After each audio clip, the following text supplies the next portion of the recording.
Everybody come and catch the show. You want dad jokes, they got plenty of those. So relax and listen on as Dev and Kyle start the apocalypse.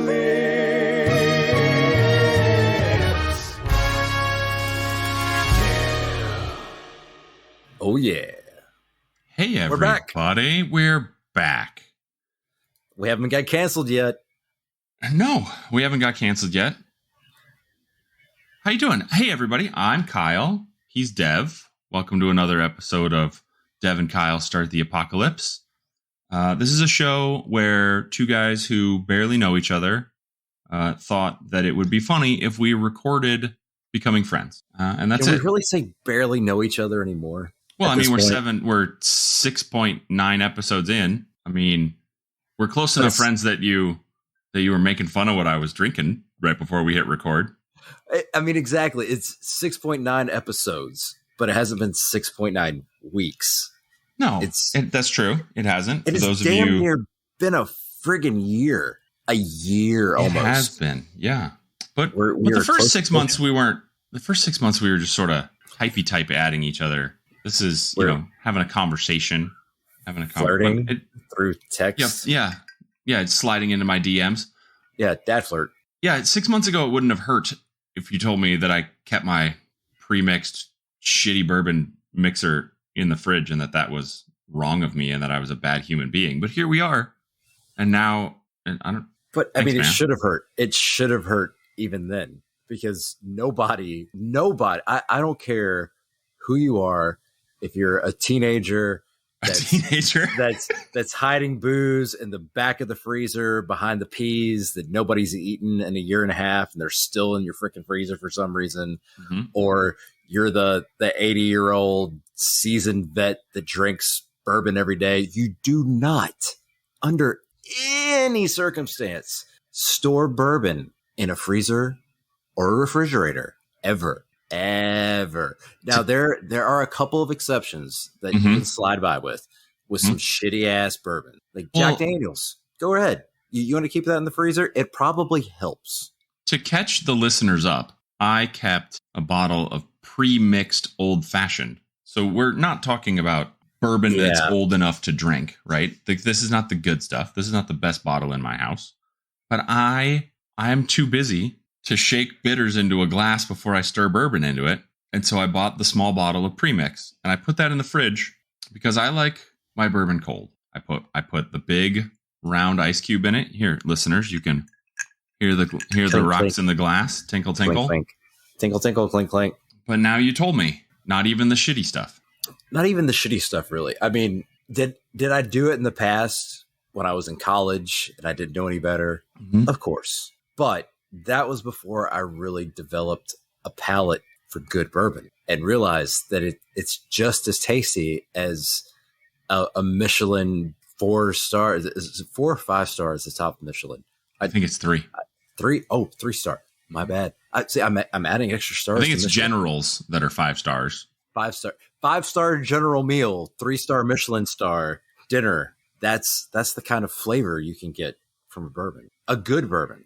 Or even mediocre bourbons. I agree. So I don't think I've ever told you this. I came up with a rule when I was in my mid-20s. I had a lot of it. We discussed, I think it was in the previous episode, about how I have a lot fewer opinions now than I did when I was younger. When I was younger, I had a lot of opinions and things that I didn't like. And I was sick of people telling me that I was wrong for having an opinion. Remember, I was younger. Today, you tell me I'm wrong for my opinion. I could not care. I would have a really difficult time rustling up the 5 calories it would take to care about you thinking that I'm wrong, because I don't care. But that's great, because I think you're wrong. I think you're wrong about thinking about that, but that's another discussion. What I told myself was, what I'm going to do is I'm going to try the best, or very good, not the best, but what is considered very, very good in each of these categories. And then, because I'm not going to like them, foreshadowing, narrator voice, then I'll be able to tell people, oh, I've had the 1967 Fluff, and, I didn't enjoy it. So then people wouldn't be able to tell me that I just hadn't had the good stuff, right? Because that's what you tell 20-year-olds when they say they don't like red wine. You're like, ho, wait, just wait. So whenever I didn't like something, I started seeking out, again, not the top shelf stuff, but, the high B plus, something that was acquirable on a meager budget. Yeah, so far I'm like 0 for 9. I like them all. You say it like it's a bad thing. It's not a bad thing. 9 for 9. Let's say you're 9 for 9. I'm 9 for 9. You're 9 for 9. 0 for 9 would be like, this is bad shit. There's no such thing. Pizza and bourbon are similar. There's no such thing as a bad pizza. There's pizza that isn't the greatest, but pizza is good. Well, even crap pizza is good. Same thing with bourbon. Even crap bourbon is good because it's bourbon. But I am going to extend your metaphor because there is a way in which pizza and bourbon are similar and the bad version, which is cold. So you don't like cold bourbon, and cold pizza can jump out a window. Fuck cold pizza. Okay. All right. Here we are. All right. I can see it in your face already. Time out. Get ready, listeners. Time out. Cold pizza. Certain cold pizza. Not all cold pizza. So all cold pizzas. All right. This is perfect because not all cold pizza is bad and not all cold bourbon is bad. There's some bourbons that once you pour it on the rocks, it accentuates other flavors and mutes some to where it's good. Not storing it, because if you keep it in there, it changes the whole dynamic of what you're going to taste and what you're going to smell. Being cold that long mutes so much and brings out more of the ethanol crap that you don't want in a bourbon, especially a good bourbon. Sure. But that's kind of similar with pizza. Listeners, this was a premix. It was a premix, listeners. Okay. Premix. I might be able to let that slide because it was premix. But I'm glad it didn't end the show right there. That 6 episodes, he found out I had refrigerated bourbon, end of show. I'm glad. The listeners and I are glad that you've gotten over my sin, Dev. Now, if you pulled out anything from Buffalo Trace, any of their bourbons, I would never do that. You kept that in the freezer or the fridge. No. Done. Nope. And if you put any of these podcasts on the internet, I would sue the shit out of you if I found that out. I would throw my microphone away if that's what happened. Yes. No. Yeah. I would probably fly to Arizona to punch you in the face over it. That is how passionate I am. What a great episode that would be, though. On this episode of Dev and Kyle Stop the Apocalypse, Dev punches the shit out of Kyle like Mike Tyson. Wow. And that's the whole episode. All cold pizza is bad. A majority of cold pizza is bad. Nope. All cold pizza is bad. Would you like to hear another cold food rule, Dev? Yeah. This is one of the few opinions that I will keep until the day I die. What are we going to fight on now? Every single sandwich in existence is made better by being made warmer. Okay, yeah. I'll agree with that. Okay. I'll 110%, which is impossible because you can't give more than 100%. Can't on this show. Fuck every athletic coach that says give it 110%. It's impossible. There's no. Yeah, only, and even when it comes to finance and Enron, they gave 175%, I think. You got a 200% return. No. You got multiple of 100%. You can't get over 100%. Just like, I think you can get more than, I don't think you can give more than 100%, but I do think you can get more than 100%. All right. Yeah, you can't give. All right, let me erase all that. Cut. All right. We're going to go back. Our lovely producer is going to go back and she's going to erase all of that. We're cutting. No, we're not cutting any of that. We're cutting all of it and we're starting right here. Yeah, we're cutting all that and we're starting right here. So I'm going to do a 3, 2, 1 countdown, and I'm going to start saying what I should have said after you brought it to my attention. So ready? 3. All right. Our producer, just be ready to cue this up. Cut everything from I'm up the here. Producer. From here. But no. I'll totally cut all this out. She, not you. She can't be you. You're not the producer. I can be. No. I can be anything I want to. That's what my mom said. I mean, it's 2022. Be what you want to be. Let your flag fly. Let your flag fly. Let your normal person, no matter what your flag says, you're a normal person, flag fly. If you're living and breathing, you're a normal person. Unless you're Hitler or Putin. But producer, ready? 3, 2, 1. What were we talking about? Welcome, listeners, to another episode of Dev and Kyle Start the Apocalypse. If there was a long intro to today's episode, email us at devandkylesta@gmail.com. Cold open. That was all cold open. Cold bourbon open? Cold bourbon open. Cold bourbon open. We were talking about bourbon. We were talking about bourbon. We were talking about cold pizza. Cold pizza, cold food, warm food. Yep. Always warm your sandwiches. I used to say... I cut everything after that. We have a great producer on the show. I used to say that there was one exception, and that was the ice cream sandwich. Okay, that's... No, but hold on. Is that really a sandwich, though? It's a sandwich, right? It's two between... But it's not bread. It's cookie. I'm not going to fight... Like, I don't... So it can be cookies. You don't have to... To be a sandwich, it has to be 2 pieces of some sort of bread. Some sort of carbohydrate. Bread. You can have no. I've had a very delicious hamburger on crispy rice buns, like literally rice grains that were pressed into a sand and made into it was a burger. No, not a sandwich. Moss burger in Tokyo. Not a sandwich. It's a burger that every single burger is a sandwich. Nah. Yeah. No. So if you have a burger and you just put it on a plate and you cut it and eat it. That's like a Moco Loco. That's not a sandwich. Well, yeah, you say you're cutting your carbs. It's also not a burger. Well, you said any burger. If you're cutting your carbs, you can't eat a sandwich. But you said any burger is a sandwich. No, you can have a burger patty on a plate. That's not a sandwich. And it's also not a burger. You're just using ground beef. Is it a steak?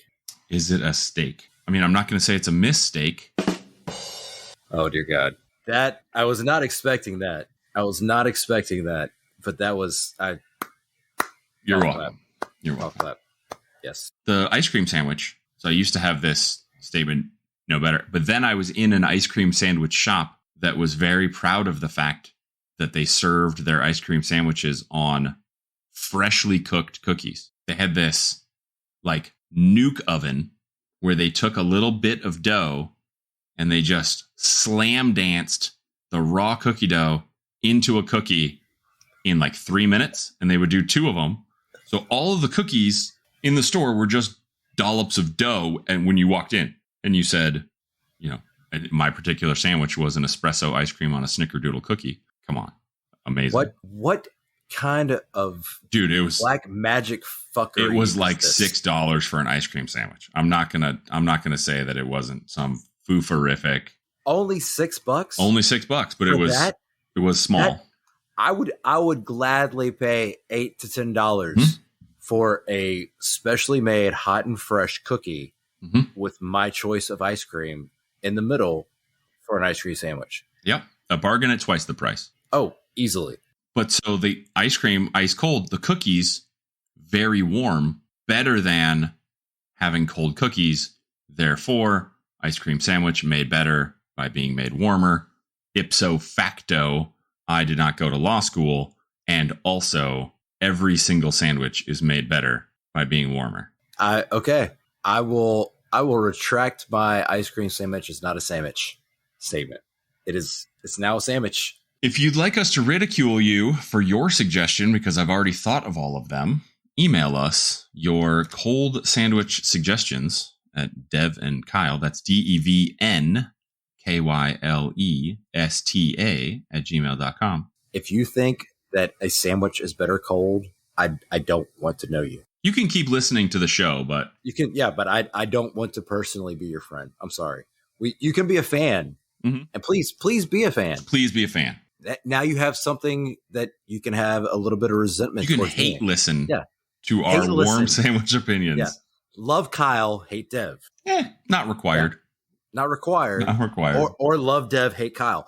We just want you to love some part of this show, or love all of the show is what we really want. But if you just love a little teeny bit, that's enough for us. I received some feedback from a listener poll. Apparently, the most enjoyed piece of the show so far has been the end 6 times. The end. They like, when do we stop? They're like, thank God that's over with. They're done. They're done. They're done. Awesome. That was the best part. You stopped.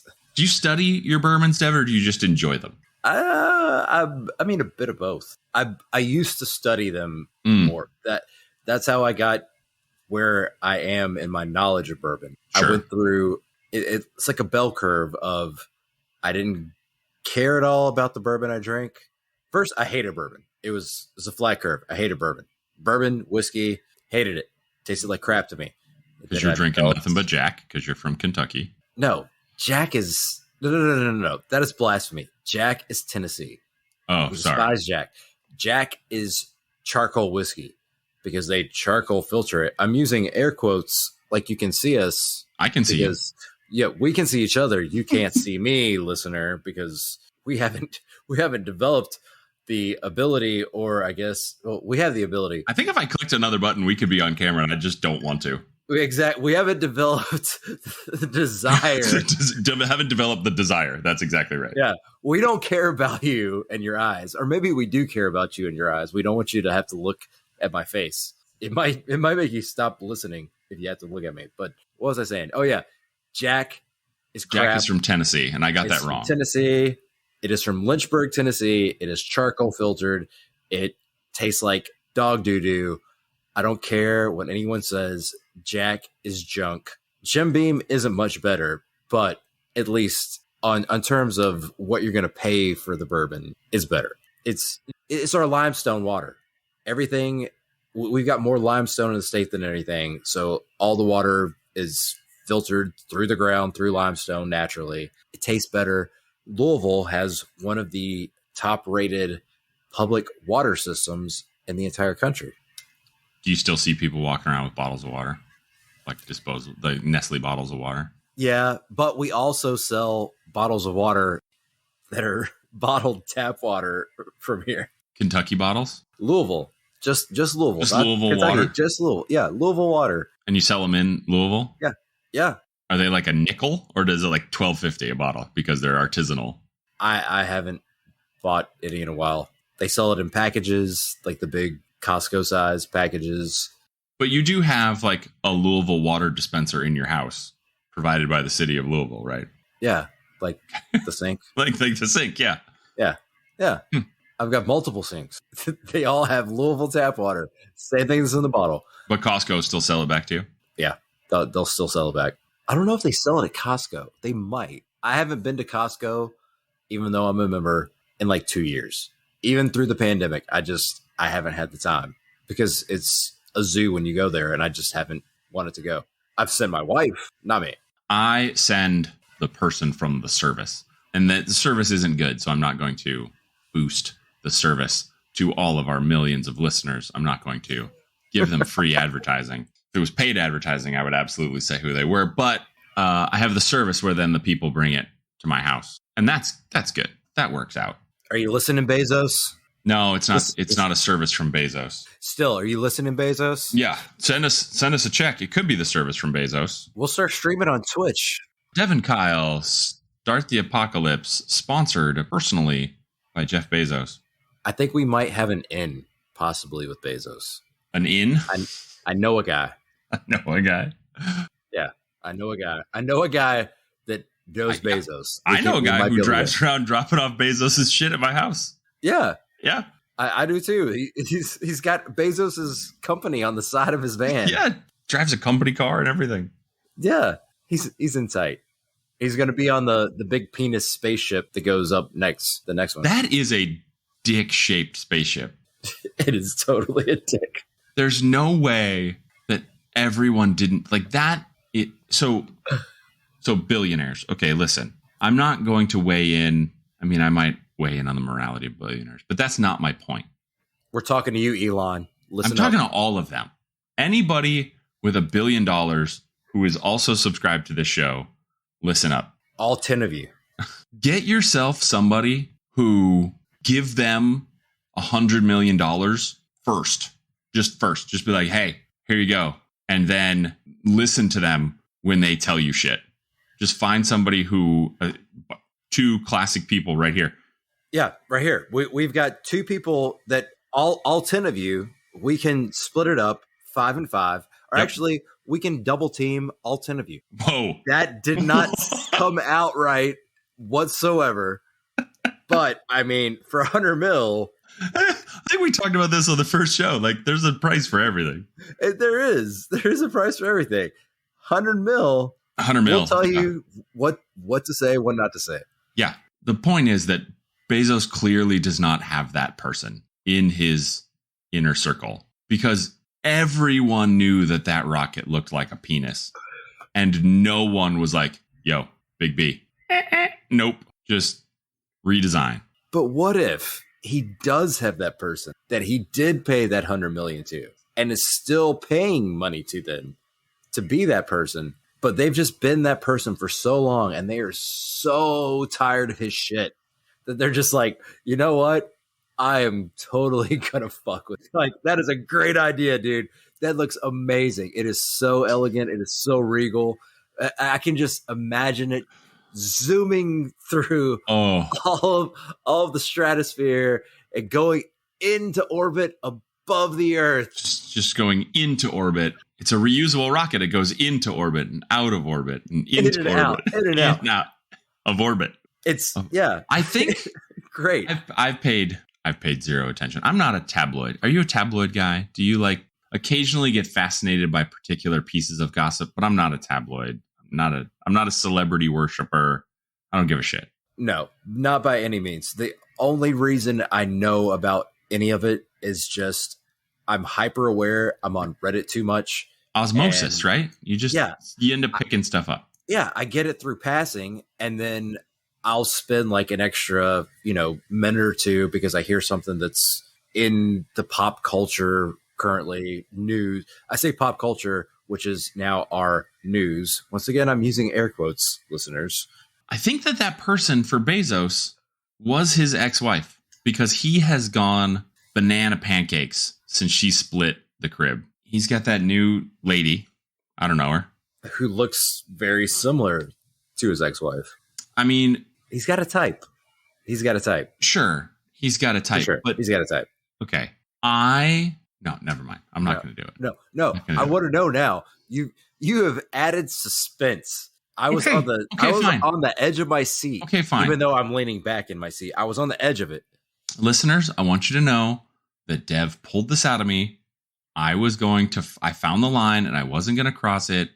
Yes, he has a type. His ex-wife and his new lady friend look very similar, except the difference is that his new lady friend looks like his old lady friend, but with saran wrap pulled against her face because of the ill-gotten plastic surgeries. There, I said it. I wasn't going to comment. It's 2022. You're not supposed to comment on someone's appearance. Sure you are. What is the truth? It's okay. If anybody is upset with the truth, and that was said in a very elegant 2022 manner, you use a very well-placed analogy of saran wrap on the face, because quite frankly, she looks like she has been wrapped in saran wrap and just stretched back. Here's a bonus joke for you, Dev. Not that she's unattractive. No, she's fine. Even with she's the bad fine. plastic surgery. Yeah. And maybe it's good plastic surgery. I don't know. I don't look like I have saran wrap stretched across my face, but I'm sure that I never will. I told the story in the last episode that I certainly don't look like I'm 21 anymore, according to the experts at Disney World. that poor girl. Here's a bonus joke for you. So a lady goes to the plastic surgeon. She says, hey, I don't know. I'm not sure about plastic surgery. I can see these little fine lines and wrinkles. Plastic surgeon says, hey, here's the deal. We can put this, it's this new procedure. We can put a knob in the back of your head, just underneath sort of your hair. No one will even know it's there. But when you look in the mirror, you don't know if you like it or not. You can just reach in, tweak the knob just a little bit, and then, things will sort of tighten up a little bit. And then, you just leave it where you want to leave it. And it's fully adjustable. She's like, oh my God, actually, that sounds amazing. Maybe I'll never need it. So she goes under, he puts in the knob that she wakes up. She can see the crow's feet. She reaches up. She tweaks it just the teeniest little bit, and the crow's feet just sort of disappear. Oh my God, doctor, this is amazing. I can't thank you enough. This is great. So she goes home. 2-week consultation. Things are going great. Month consultation. Things are going great. She's loving it. Every morning she wakes up. She's feeling a little tweaky. She feels great about herself. 90-day follow-up. She hasn't been in for a while. She comes in. She says, "Doctor, it's gone wrong." He goes, I think I can see that. She says, I all of a sudden I tweaked it. I came in. He goes, I think you've been tweaking it too much. She goes, "These bags under my eyes. Like what is going on? They won't." He said, You've been turning the knob too much. Those are your breasts." And she says, "Oh, well, that explains the goatee." So that's a bonus joke. Obviously does not visit her esthetician for a wax job. Nope. Obviously. Nope. Or goes the extra mile to go get the laser removal. Sure. Little Hitler stash. No, that's inappropriate. We're cutting that one. We're cutting that one. Wow. Well, I can't believe you said that, Dev. Just to take that a little bit further, because this is what I do. You kind of teetered up. Episode 7 is when we got off the rails. That's it. Where my head went for that was we're gone. Hitler stash above the place you Putin. Thank you, ladies and gentlemen. It was a pleasure for these past 7 episodes. Oh my God, Dev, quit stalling for time. We're moving on. Speaking of those jokes, I wrote something down in my notes today. I know you're shocked I take notes for this show. Mostly the listeners, not you. I mean, we have a notes thing on Google Docs. Yeah. I'm looking right at it. None of the things we've talked about have been on it so far, and I think that's not what's wrong with this episode. Hey, maybe this is going to be the most listened to episode. This might be the one that gets the phone ringing for all those sponsors. I think the phone will be ringing. I don't think it's going to be for the sponsors. We're going to get a lot of pissed off listeners. If you'd like to rescind your sponsorship, email us at devandkylesta@gmail.com. Speaking of all that, I wrote this down in my notes today. How long do you shove the trash down for, Dev? Like not a metaphor, just in the kitchen. And I just thought of it with those shitty puns about world dictators. Do you cram the trash down, or do you just take it out as soon as it's full? I keep pushing it down until I can't push it anymore. There's my rule of thumb is literally I will stick my thumb out, and if there's that much room left, there's still room for some more trash after I've compacted it in. And I get yelled at for waiting until that point, because sometimes the trash will just pile up to where the lid will start to kind of pop open a little bit. Yeah. And then inevitably someone will wait for me to either A, take it out, sure, or B, do my trash compactor thing. Which, whatever happened, do you have a mechanical trash compactor?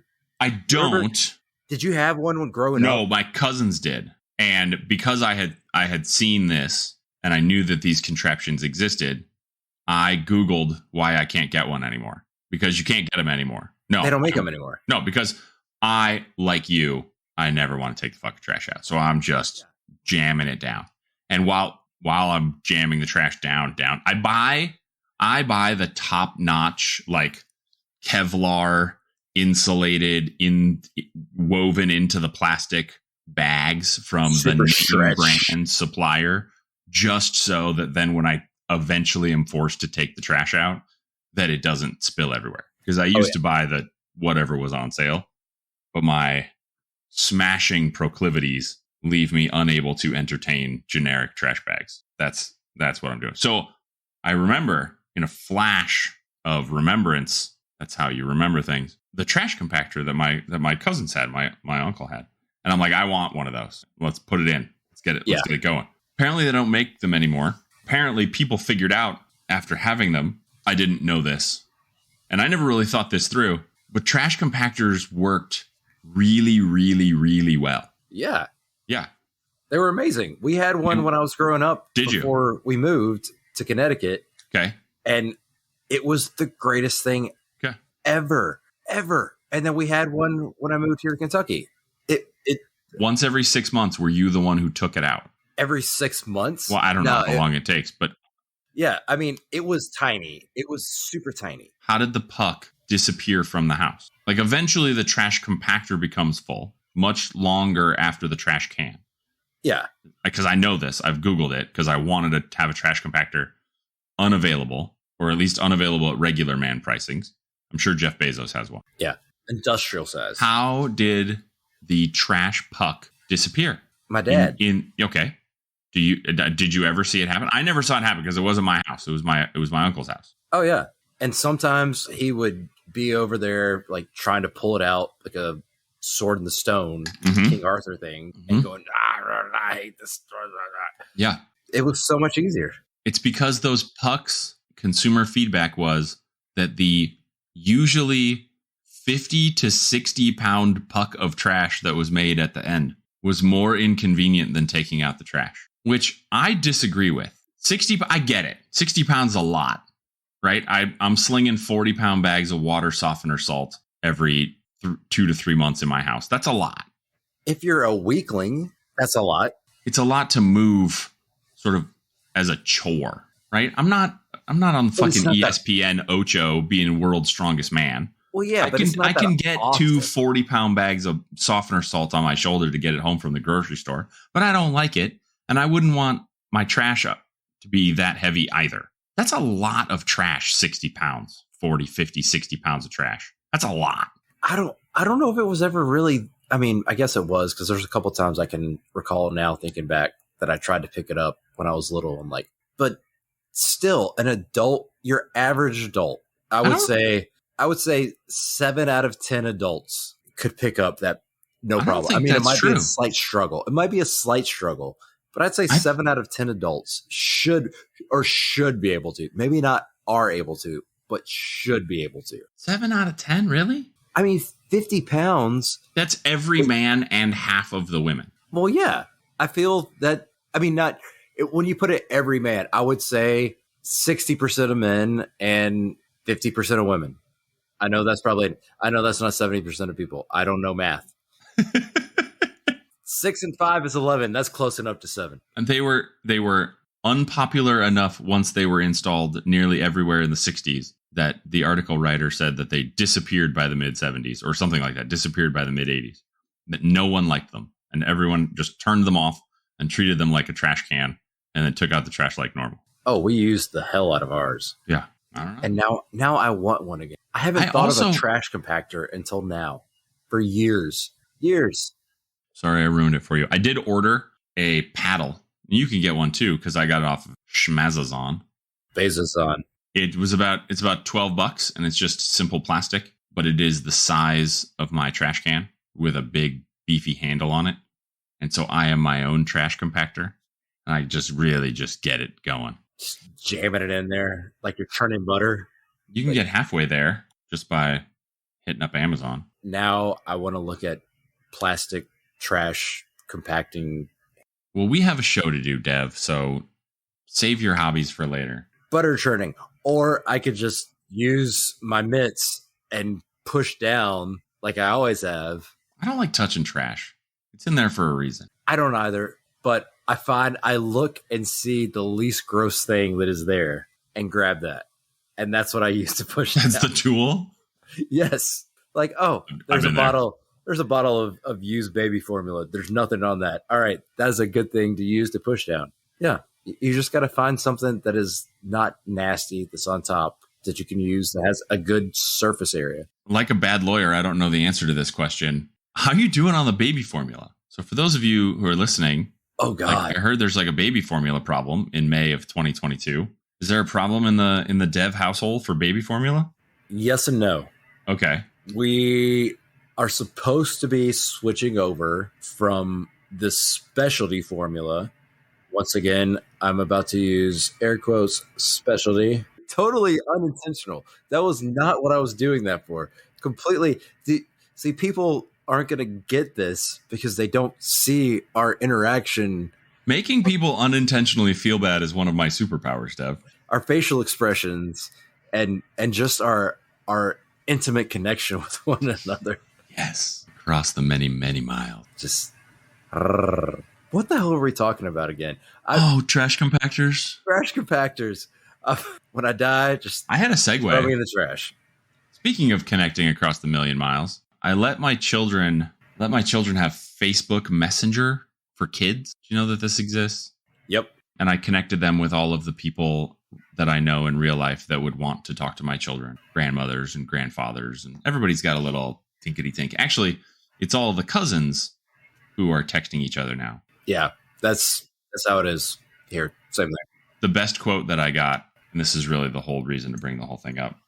My 6-year-old daughter said, "Daddy, how do you spell texting? I'm telling Grandma what I'm doing." I'm texting Grandma to tell her what I'm doing. And she needed to know how to spell texting. It's a tough word. It is. It is a tough word. Yeah. That's when I would have said, hit the little microphone button and say texting. No, she wouldn't do it. She likes to plink out the messages. Good on her. Yeah. That's impressive.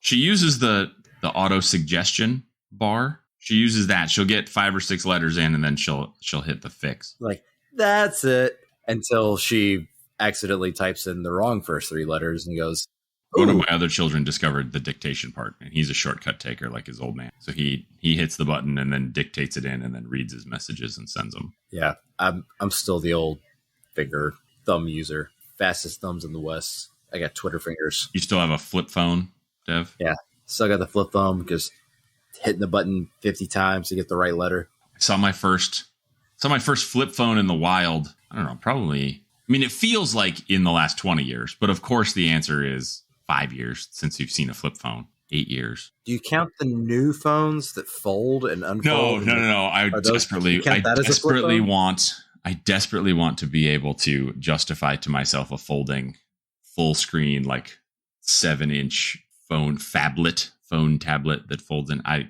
can't do it. Phablet. If you'd like to sponsor the show and you make a phablet, Kyle will definitely use one on the show. But no, I mean, he's going to fab to his phablet. Yep. I mean the just flip it open. What is it? 12 buttons inside to there. Make a phone call, then close it when you're done. And I saw a real life person really using one as their only phone. I mean, a lot of people are going back to the dumb phones, as they call them now. Would you do that? Do you like your smartphone, or do you yearn for the dumb phone days? I do and I don't. Honestly, a big part of me, and I've suppressed it over the past few years because I've gotten so attached and really slave to my phone. Mm-hmm. But I really yearn for the days of no cell phones, of the pager days, of the if you don't have a landline. Wait, that's a weird middle ground to go back to. You don't want to go back to no phones and no ability to contact people. Go back to internet, to where you've got the internet, mm-hmm. but it's on your computer, whether it's a desktop or a laptop. And if you have a phone, it might be in your car, but that's it. Why is that your favorite fan fiction period piece? I liked the ability. Well, maybe it's just a nostalgia piece to it, but just thinking back to if you weren't at home, nobody could get a hold of you. And nobody was freaking out back then. Like, oh, I haven't talked to you in 2 hours. I'm worried about you. So I'm calling you and texting you and you're not answering.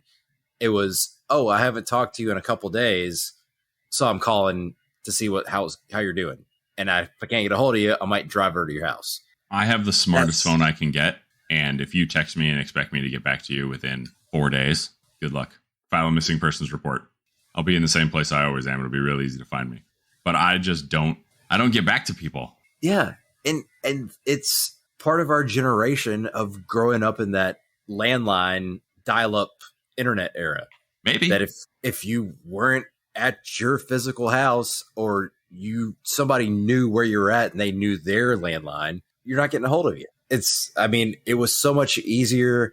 We're still connected, but not hyper connected to where every little thing is getting shared across the entire world, basically. I mean, I guess, but if you're listening to this and you need to hear this sentence, here it comes. Pee pee poo poo.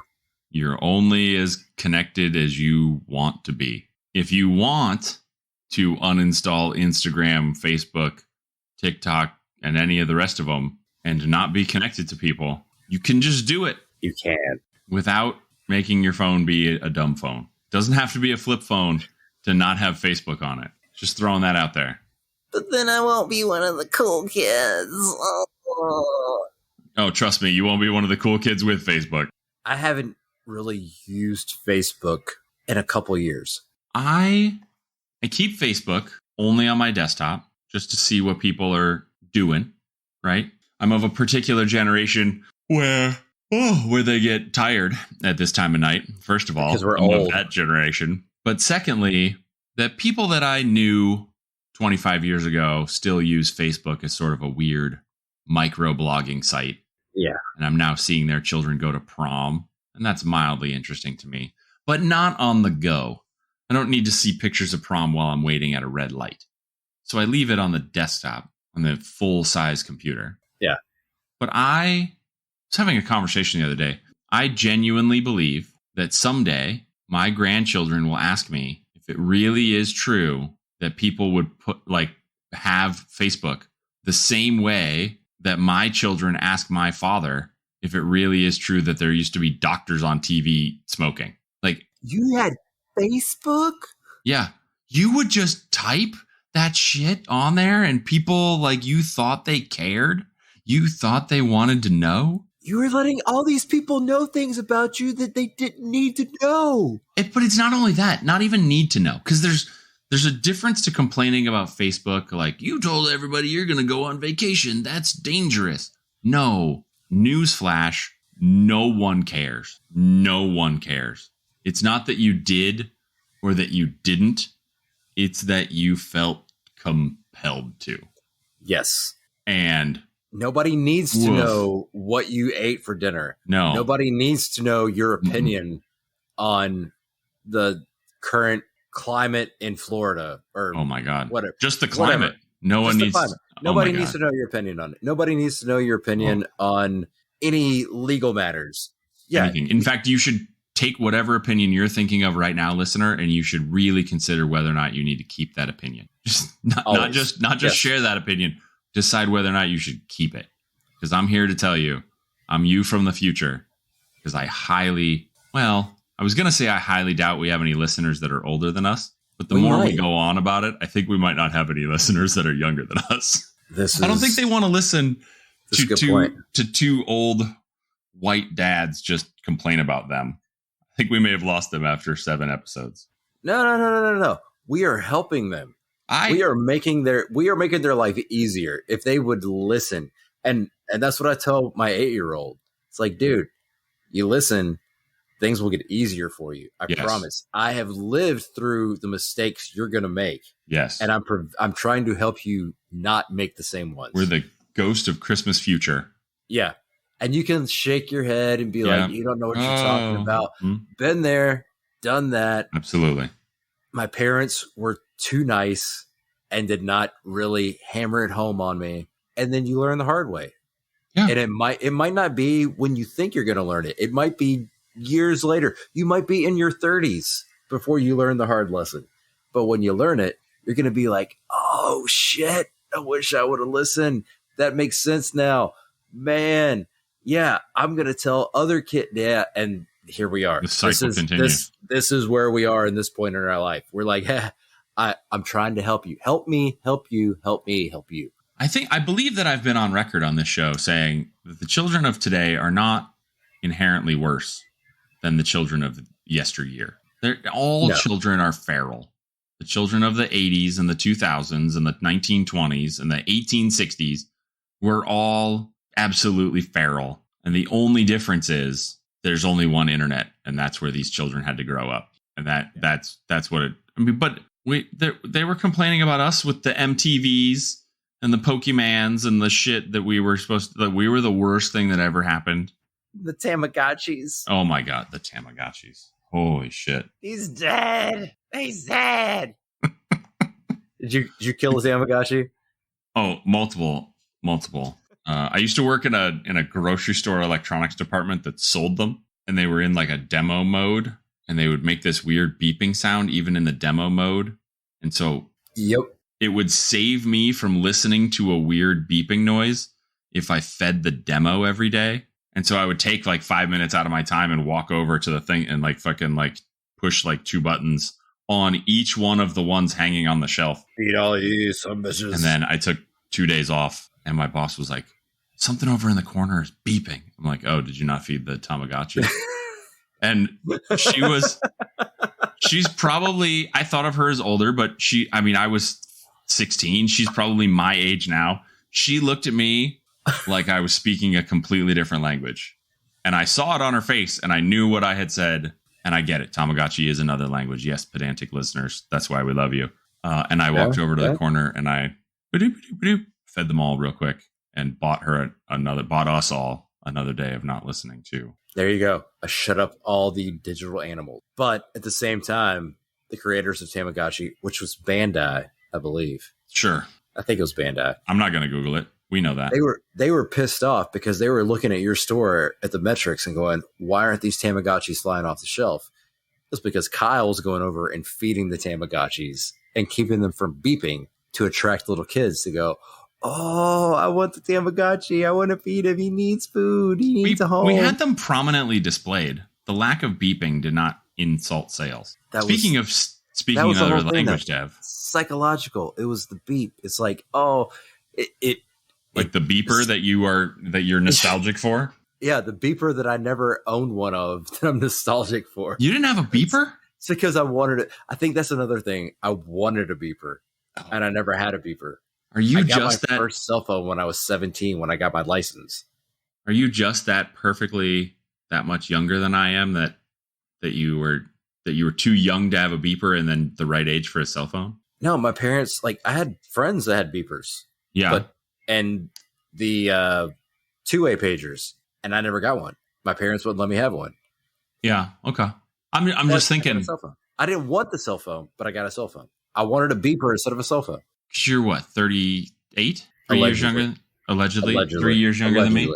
Yes. I think that's the difference, because I think we probably got a cell phone the exact same year. I was just a freshman in college and you were just, 3 years behind the curve. So that when I started driving, I got a beeper because I was somewhere new.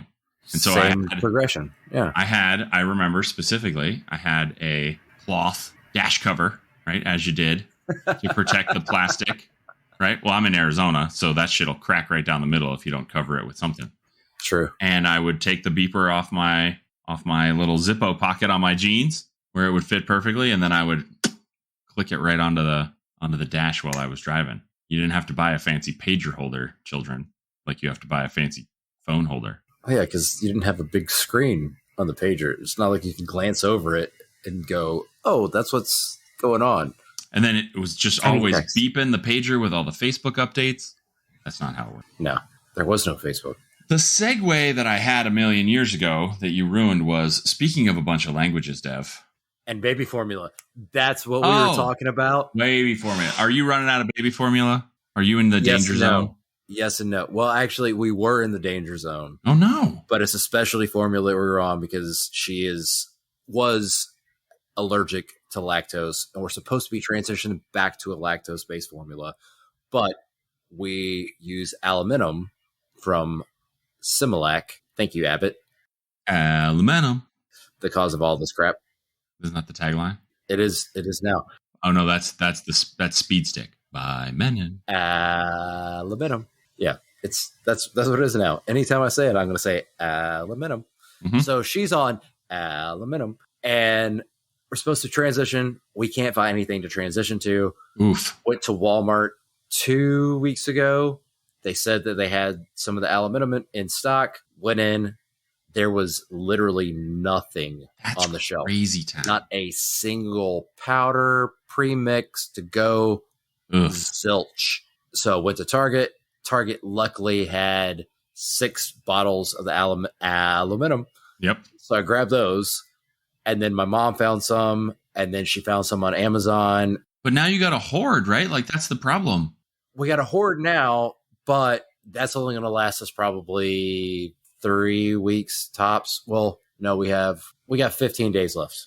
Okay. Because we go through about a bottle a day now, and we have 15 bottles. So, yeah. I saw the armies getting involved. So hopefully shit'll get better. But that's crazy. Yeah, this episode has been very lighthearted until now. Yeah. Except for the parts where we were making fun of dictators, I guess. Yeah. Anyway, I hope that goes as I hope that you are in constant supply forever. Yeah, it's crazy town. It's super crazy town. But just remember that when you go to the polls this November, people. Just remember that what just happened. If you're not privy to it, then you're probably not listening to this podcast anyway. Oh my God. I don't think that anyone, well, yes. I mean, there is a significant number of people voting against baby formula today, which is a sad thing to hear. But I'm conflicted. I'm not conflicted about. I'm conflicted about all of the. Simultaneously, I'm like, oh, like there's a lot of people who are in charge. Like they make a lot of decisions. But I also I'm going to rewind the clock here for a second. Cut that. No, it all fits together. Are you familiar with the concept of imposter syndrome, Dev? I suffer from it quite frequently. Yes. Right. Me too. Have this conversation with a few other people, but then I'm on the lookout for people who are talking about it, thinking about it. I have yet to meet someone who said they don't get it, have it sometimes, feel like they don't know what they're doing. Now, maybe I don't meet people or maybe I meet people who think about it too much, but I feel like that has to be replicated. There can't just be some ceiling of people where I guess maybe they could just be lizard people under the fake skin at the top, and the lizard people don't have imposter syndrome. But I feel like all the way to the top, it's just a bunch of people just fucking doing whatever they think is good for them. And they don't actually know what they're doing any more than you and I know what we're doing. Oh yeah. It's just, I don't believe in any grand conspiracy and like that people are, that they're, all falling in line to do the thing. I think that they're all just fucking around, and oh yeah, some boats end up rowing in the same direction sometimes because they're fucking around in a harmony. They're fucking around in harmony. That's it. That's the only way that momentum happens, is by people fucking around in harmony, and not because of some concerted effort where they all got together and they were like, we've got a plan. We're going to execute the plan. Like, that's just fucking around in synchrony and harmony. Mm-hmm. They're just fucking around and finding out constantly, as the children say. They are indeed fucking around, and they are coming to the find out for sure, it's a perpetual thing. It has been since the inception of our government. Inception in government? Yeah. Like Leonardo DiCaprio. It's government all the way down. They're in each other's dreams, and they have spinning tops to see if they're still in each other's dreams. I don't have a segue out of this, but I did hear a synonym for Netflix and chill today, and that was Hulu and Woohoo, which made me smile. That's going to be the new one because everybody's leaving Netflix. I don't think everyone's leaving Netflix. They're down so many subscribers. Yeah, did you see what the numbers actually were? Speaking of people just fucking around and doing whatever, I read the second line of that article that said, oh my God, they lost 200,000 subscribers. For those of you who haven't read 2 lines into the article. Raising my hand. Yeah, raising your hand.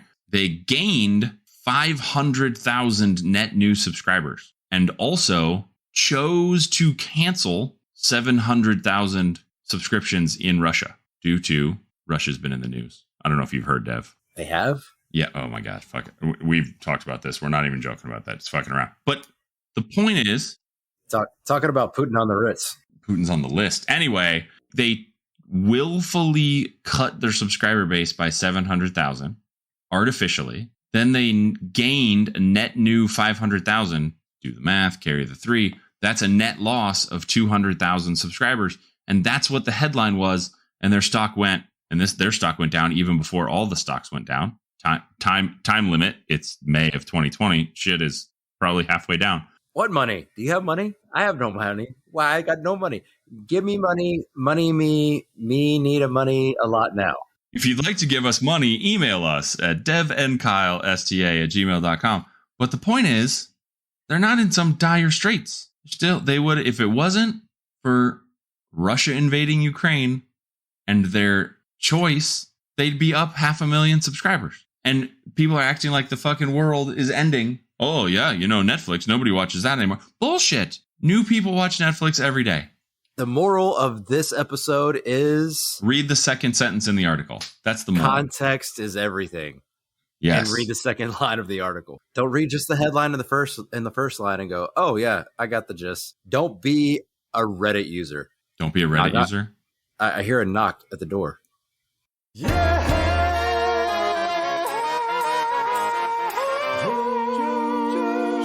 Joke time! Please laugh.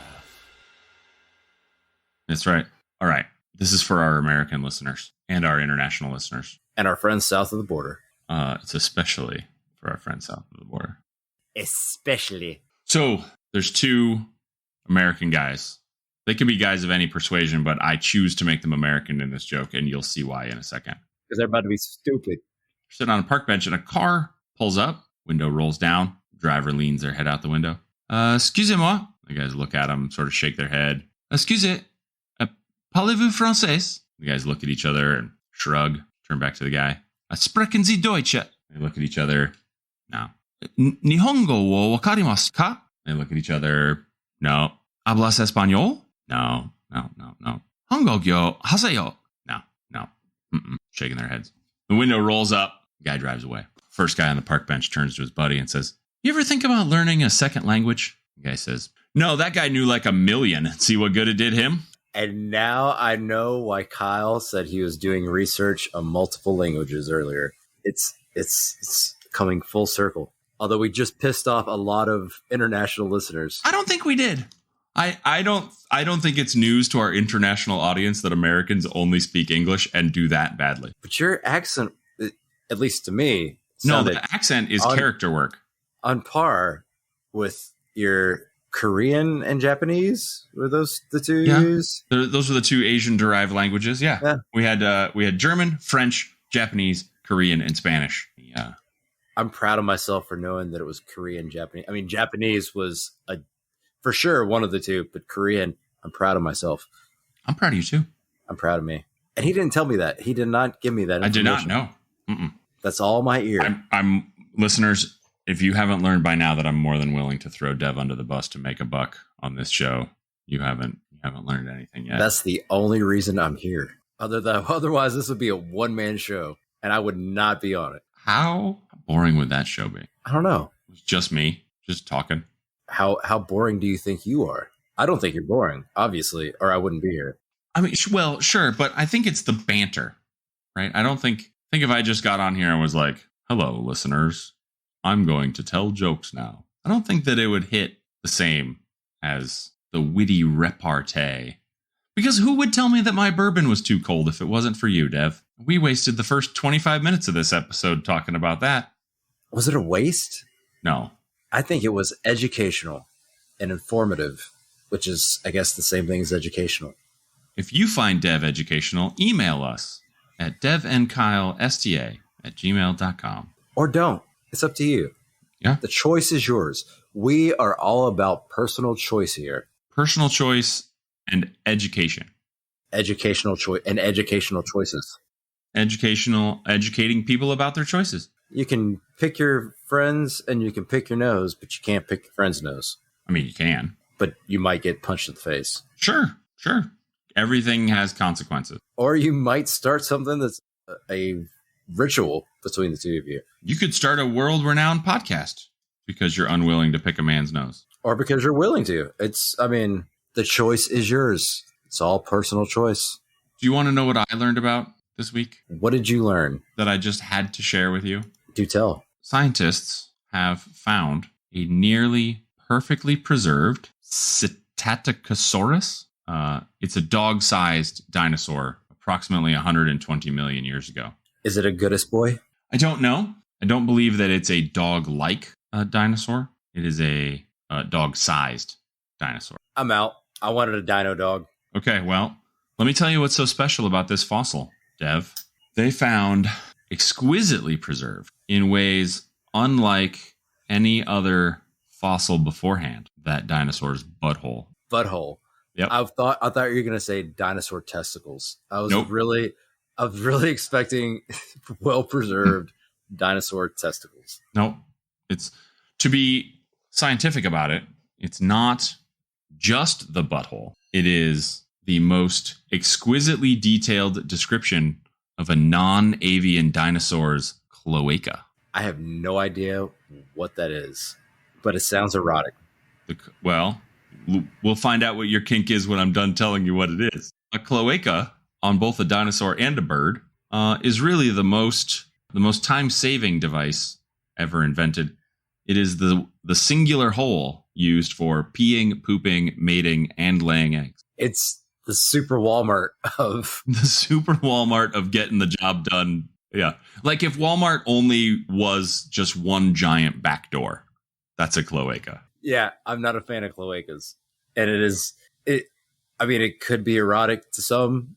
And no offense to those of you that are like, oh yeah, that sounds kinky. Yeah, I'm good. It's a pee-pee poo-poo woo-woo hole. Pee-pee poo-poo woo-woo doo-doo. All encompassing, all knowing third eye. Saves a lot of time. I don't know how I feel about this. Their specimen is the only non-avian dinosaur fossil known to have a preserved cloaca. But due to the way the fossil was positioned, the internal anatomy of this opening was not preserved, only the external. So this is not a discussion about the internal wibbledy-bibbledy of the dinosaur. It is merely an investigation of the exterior butthole. Of the door itself. Mm-hmm. Not the club. Mm-mm. Just the door to get in the club. Not the club, just the door. Uh-huh. Yep. Just a magnifying glass and an easy kneel. Hey, everybody. Yeah. I can only imagine the archaeologists, paleontologists. Would it be paleontologists specifically? Archaeologists look at like other artifacts, not just fossils, correct? I think archaeologists are mostly concerned with civilizations. So paleontologists. I believe that paleontologists are animals. With or without buttholes. I don't think that paleontologists need a butthole to be interested, but this particular set of paleontologists were very interested in this particular butthole. So does the paleontologist call in an analologist? A proctologist? I don't think so. I think a proctologist is interested in the club, not the door. Yeah, not the door. So would that just be an analologist? I think that's a made up word, Dev. A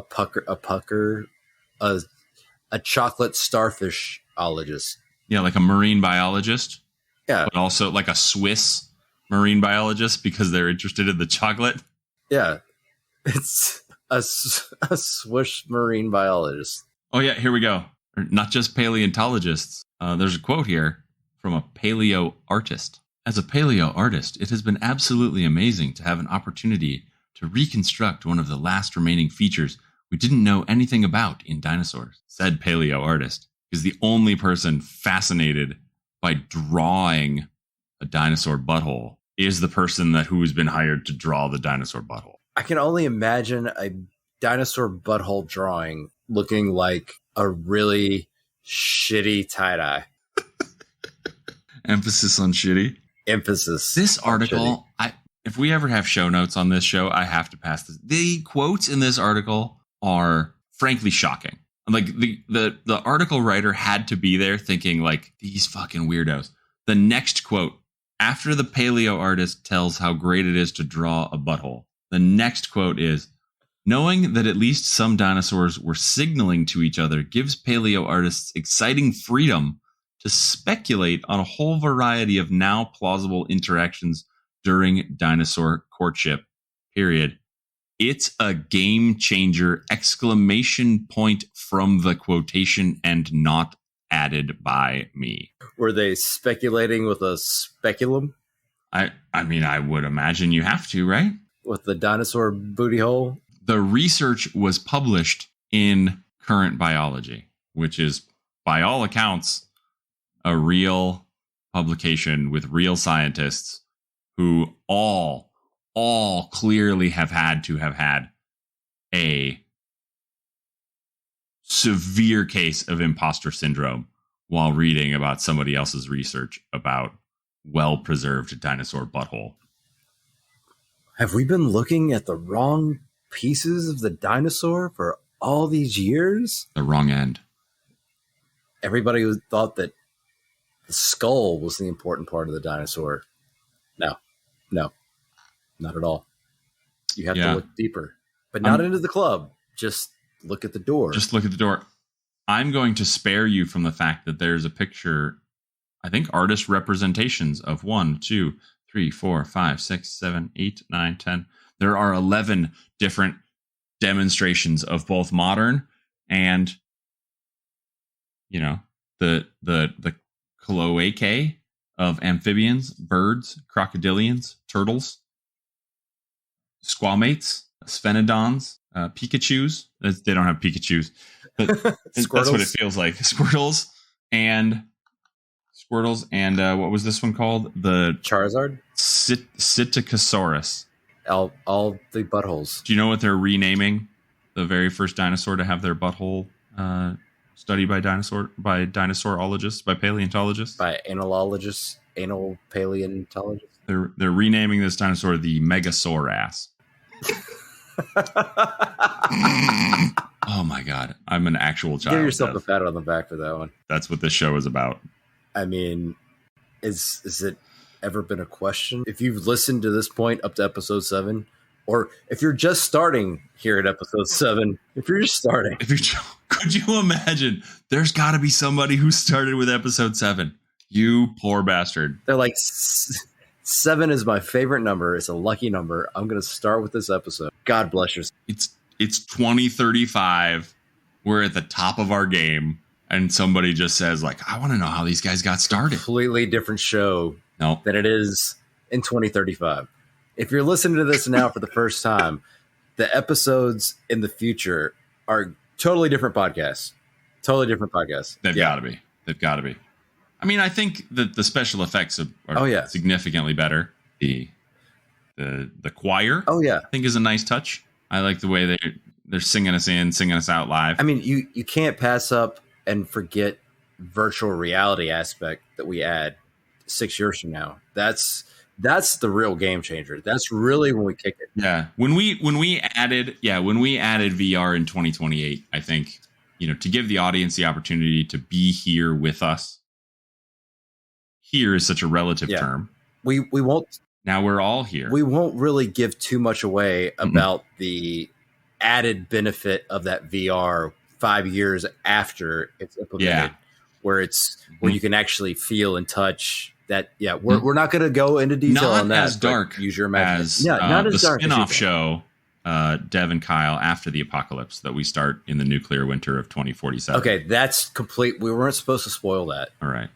Spoiler alert. We're not supposed to. Now spoiler alert. This show works. That's definitely getting cut. That's not going to be in there. Yeah. That was a complete fuck up. Okay. How could you mess that up? God bless Kyle. You've listened to this entire episode and you still have questions about how I could mess up. Seriously. One fucking thing you're not supposed to say is how we're doing the post-apocalypse show. That is the one thing that you're not supposed to say. It's in our contract. Dev, speaking of things that I don't want to say. Is it goodbye? Man, we got to say goodbye. Goodbye. Goodbye.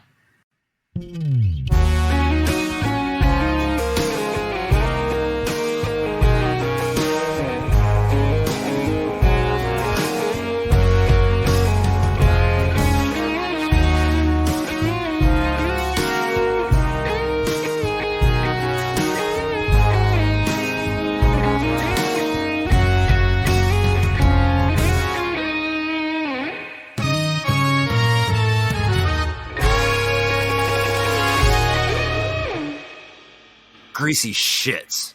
Dev and Kyle Start the Apocalypse is brought to you every other week with a full archive available at devandkyle.com. The Apocalypse theme and other music in the show is written and performed by Chase Noseworthy. He's Chase Noseworthy on YouTube or at NoseworthyChase on Twitter. All graphic design for Dev and Kyle Start the Apocalypse has been created by Dead Vision.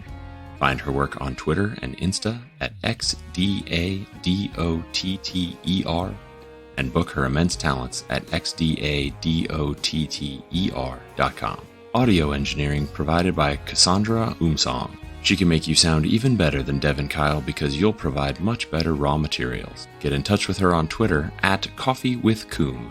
That's coffee with COUM. Dev and Kyle support artists and creatives of all types. Exposure is for film. Artists need compensation. If you're interested in becoming an apocalypto to help keep supporting all of the artists who make Dev and Kyle sound passably professional, please consider becoming a sustaining patron at patreon.com/devandkyle. Show notes, transcripts, and any other information from this episode should be available at devandkyle.com if Dev and or Kyle did their job. Fingers crossed. Finally, deeply and sincerely, Dev and Kyle think that you are a wonderful person who deserves love and compassion. We hope our small gift of what we consider interesting or entertaining has made your day even the tiniest bit better. Thank you for liking or subscribing in your favorite podcast app. And if you think others may want to know about this show, consider leaving a review in that same podcast app. It really helps us spread the word. Thank you.